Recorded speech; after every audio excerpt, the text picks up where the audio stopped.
All right, what do you think that looks like? So plot a few points and see on your own if you can figure out how that looks like. So sometimes when you plot points, you may not always get the full picture of how an equation looks like. But something that you have seen before should come into your mind, which will allow you easily, without plotting points, to see what this looks like. Where have you seen something squared plus something squared equals another something squared? Like this is 3 squared. You saw that when you were looking at distance between points. Well, there's only one coordinate here, x. But you can always think of it as x minus 0 squared plus y minus 0 bracket squared. So if you rewrite it, x minus 0 squared plus y minus 0 squared equals 3 squared. What is that? That is distance between 0, 0 and a point xy is 3. So all points that are exactly 3 units away from 0, 0, right? You more remember the distance formula probably as a square root. So what curve is that? Well, that's a curve. It's going to be what?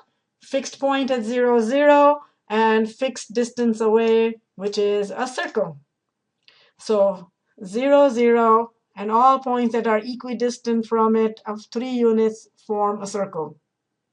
So you can always plot points and see how it looks, but if you just plotted points, you only get that point, that point, that point, and that point, and it may not give you enough information. So here's a place where maybe recognizing it as distance between points is more useful than plotting points. So in general, equations of the type x squared plus y squared equals number squared are equations of circles with radius of a and center 0, 0. A has to be a positive number.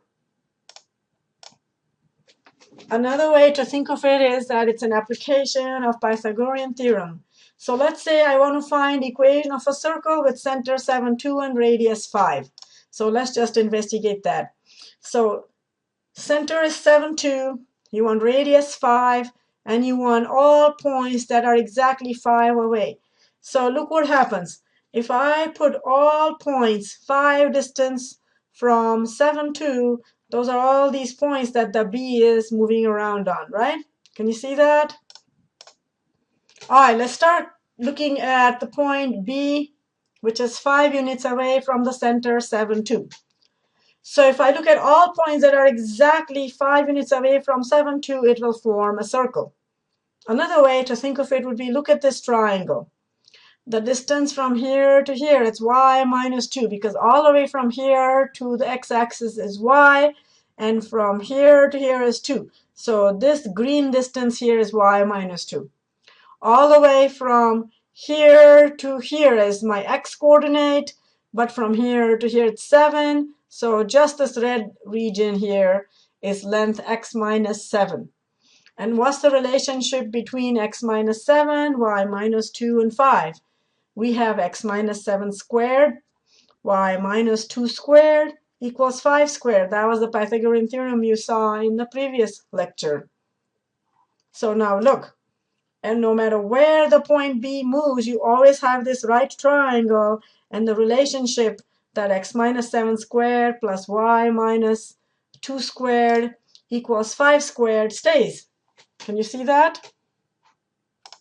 So equation of your circle is going to be x minus 7 squared plus y minus 2 squared equals 5 squared by using the Pythagorean theorem on this triangle here.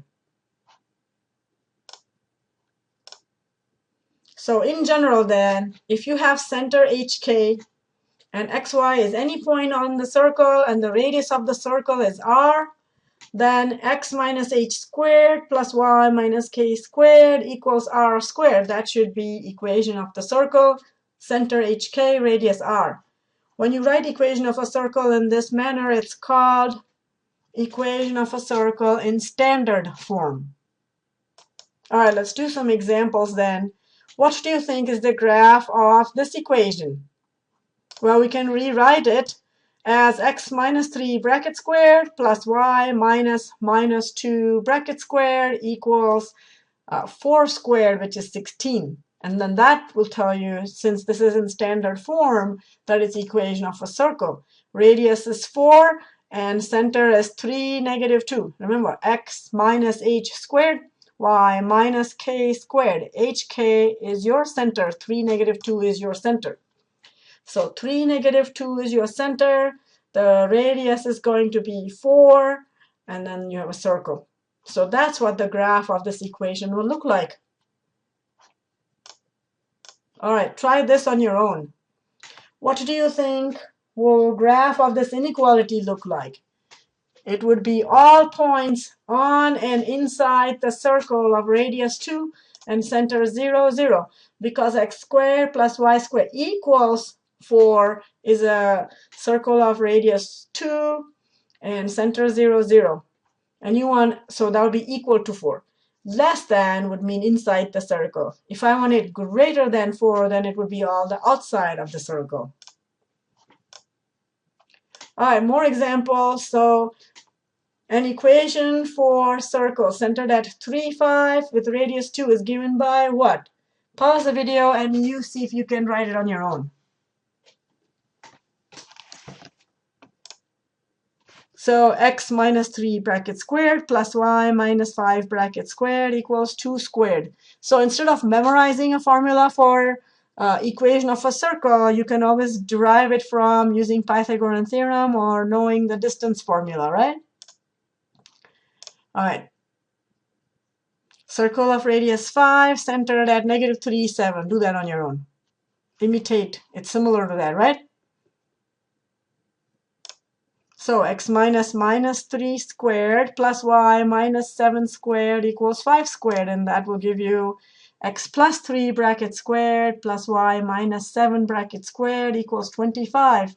That would be equation of that circle. All right, what about if I gave you this graph, can you find equation of the circle then? Well, the center of that circle is right here. And so that center is -3 and 4. What about the radius? The radius, so you're going from -3 all the way to -8. So radius of the circle is 5 units. So equation will be x minus -3, which is plus 3 bracket squared, plus y minus 4 bracket squared equals 5 squared, which is 25. So now what if the equations look something like this? Plotting points is going to be tedious. So if you want to play with a whole bunch of equations, you can use the website Wolfram Alpha and plot. So to plot equations here, you can just write plot and then type in the equation. Let's do the first one that I had up there. So to type in x squared, you type in x, shift 6, 2, the caret symbol 2. That gives you x squared. So I'm just going to type in the rest of it.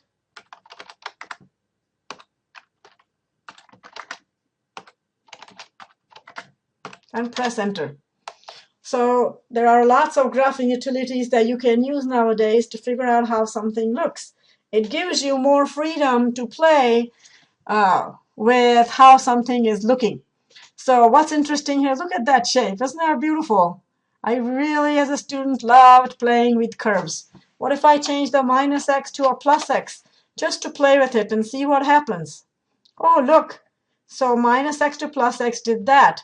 What if I change from -x to a -y? What do you think? So before you sketch it, see if you have an imagination of what that might do to the graph.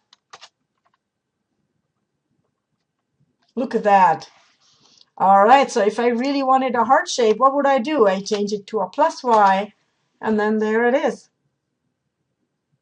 This is referred to as a cardioid in mathematics. So there are other curves we listed there which might give you interesting graphs. So I would recommend very highly to go and play with it. So here's your homework. Try this on your own.